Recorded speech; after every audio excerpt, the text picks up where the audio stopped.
What's up, Doordash drivers? In this video, I want to show you the process when you show up to a restaurant and one of the items is unavailable, how to remove it and issue the refund for your customer through your app and move along with your order. Let's get to it right now. So when you find out the item is unavailable and you're on the screen that displays all the items that are on the order, go ahead and find that item that's not available. And to the right, you're going to see three little dots. You want to click on the three little dots. It's going to pull up a little list of items that you can choose from. I just like to select item unavailable. Go ahead and click on that, make sure it's selected, and then hit submit.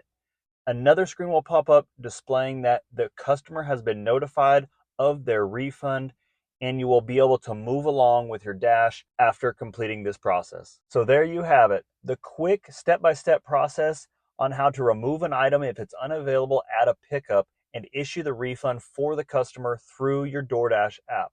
I would also suggest to you to let the customer know that this item is unavailable before doing this. That way they can maybe come up with another item that they may just want to select in exchange for that item.